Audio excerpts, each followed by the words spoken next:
जल तो चढ़ाया, तुमने विश्वास रखकर शंकर भगवान को एक बेलपत्र तो चढ़ाई, तुमने विश्वास रखकर शंकर भगवान को एक चावल का दाना तो चढ़ाया। मैं तो बेटा और बेटियों से भी निवेदन करूंगा, तुम्हारी नौकरी नहीं लग रही, सर्विस नहीं लग रही, जॉब नहीं लग रहा, बहुत टेंशन में जिंदगी जी रहे हो, तो शंकर की शरण में चले जाओ, शिव के पास जाओ, तुम्हारा कर्म करो, पढ़ाई करो, मेहनत करो, सब कुछ करो, तुम अपना अध्ययन करते रहो, पर शंकर का द्वार मत छोड़ना।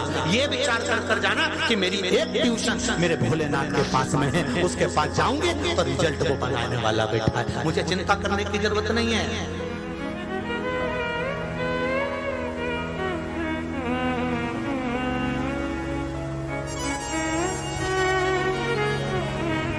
मुझे टेंशन लेने की जरूरत नहीं है। जो शिव के द्वार पर जा रहा है, शंकर के मंदिर जा रहा है, शंकर का अनुमोदन कर रहा है, शिव की अर्चना कर रहा है, शंकर का गुणगान कर रहा है, और जितने लोग ये शिव महापुराण की कथा को चाहे आस्था चैनल पर सुन रहे हो, चाहे फेसबुक यूट्यूब पर सुन रहे हो, चाहे परली बैजनाथ की धरा पर सुन रहे हो, ध्यान लगाकर सुनना।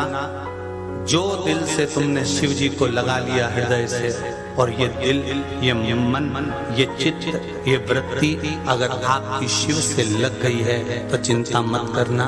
शंकर एक बार अगर दिल लगा लेता है तो मेरा शिव फिर कहीं तुमको छोड़ता नहीं, मेरा शिव को छोड़ता, मेरे शंकर नहीं।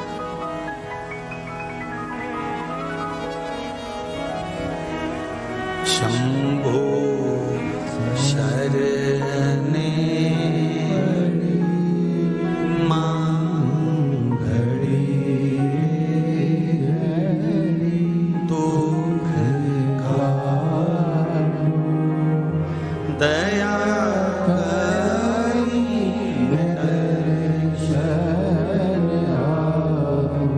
अब दिल लगाइए उस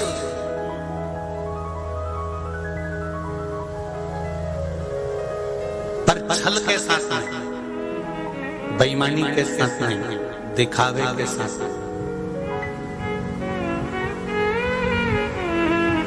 दिखावा नहीं करिए शिव जी के।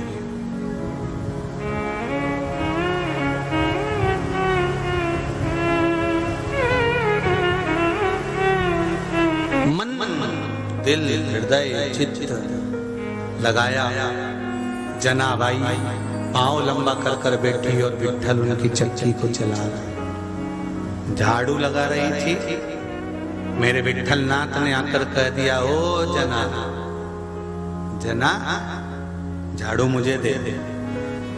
जना भाई बोली, तू कौन? बाल्यावस्था जो जना भाई का था ना, वो बड़ा सुंदर था।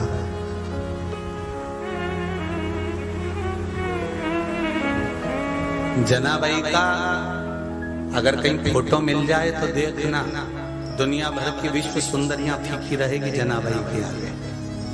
इतनी सुंदर थी जनाबाई।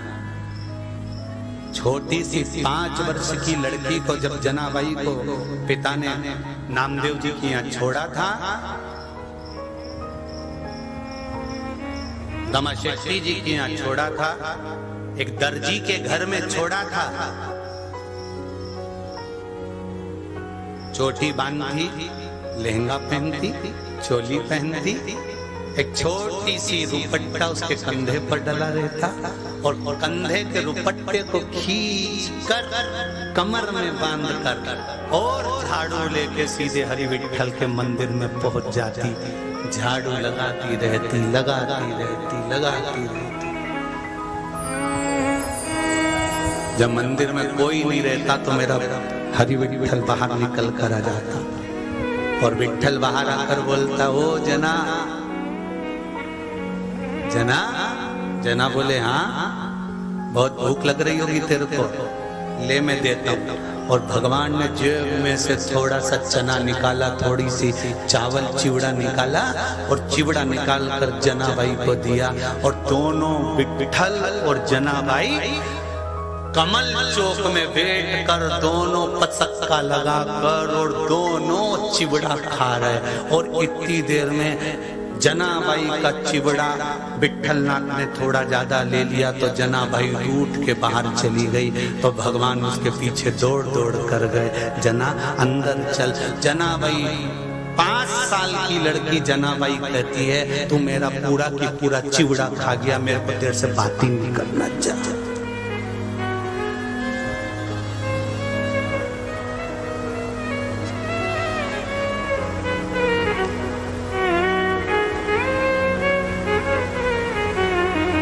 जनाबाई ने कहा सोगन खा, आगे से कभी मेरा चिवड़ा तो नहीं खाएगा। तो इतने में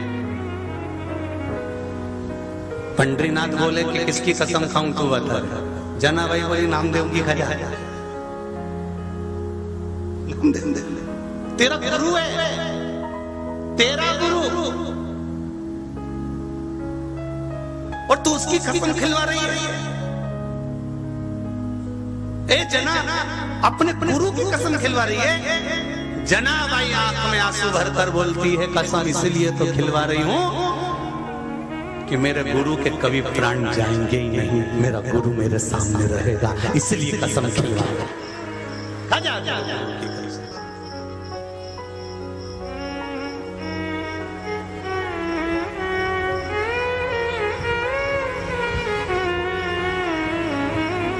एक बार जनाबाई झाड़ू लगा रही और वहां के ब्राह्मणों ने जनाबाई को भगवान का हार चोरी का इल्जाम लगा दिया कि भगवान का हार चले गया, हीरे का हार चले गया, चोरी कर ली। कौन ने चोरी करी? इनकी शंका गई जनाबाई ने चोरी करी। जनाबाई को पकड़ा, जनाबाई को पूछा बता हार कहां गया? झाड़ू तू ही लगाती थी, भगवान के कपड़े तू ही धोती थी, सब काम तू ही करती थी, बता पोछा तू लगाती थी, हार कहां गया? दबाव बनाया। जनाबाई को आखिरी में ले जाकर चंद्रभागा नदी के तट पर ओटला बनाया जिसपे सूली लगाई, सूली पर जनाबाई को लटकाने लगे।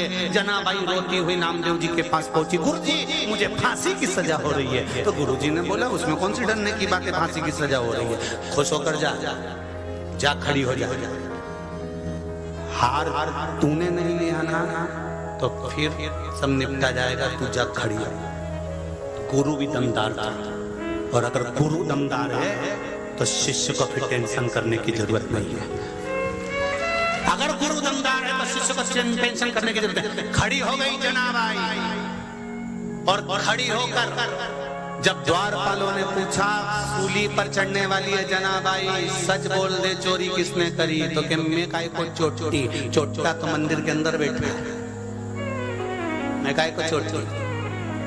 दुनिया के लोग उसको चोटा कहते हैं, मक्खन चुराता था, गोपी के चीर चुराता था, और मेरे पर चोरी का इल्जाम लग दिया। कह दिया सूली पर लटका दो तुम तो, कोई दिक्कत की बात नहीं है। जनाबाई भगवान को दोस्त भी कहती थी, पिता भी कहती थी, माता भी कहती थी, सखा भी कहती थी।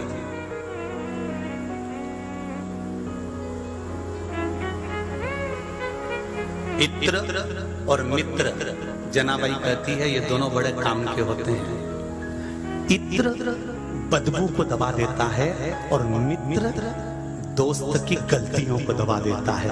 अब इत्र तो जाने दो, मित्र तक आज दिखेगी। तुम चढ़ाओ सूली पर, नामदेव जी अंदर बैठे अपने कक्ष में, विठ्ठल विठ्ठल, और जनाबाई चंद्रभागा नदी के तट पर चंद्रभागा नदी की धार को देखकर कहती है वाह वाह चंद्रभागे, क्या पुण्य करा होगा तूने जो हरि विठ्ठल के चरणों में बह रही है। और सूली लाई गले पे लगाई, जैसे ही गले पे लगाकर खींचने वाले थे, इतनी देर में तो मेरे विठ्ठलनाथ का दरवाजा खुला, एक किरण सामने से निकली, और वो किरण निकलते से जो सूली थी वो पिघल कर नीचे गिर गई। जनाबाई छूट कर मंदिर के अंदर गई, और जाते से पूरे नगर में सूचना हो गई ये साधारण नहीं है रे, साधारण नहीं है। जनाबाई जब बड़ी हो गई, नामदेव जी के घर के सामने रहने लगी।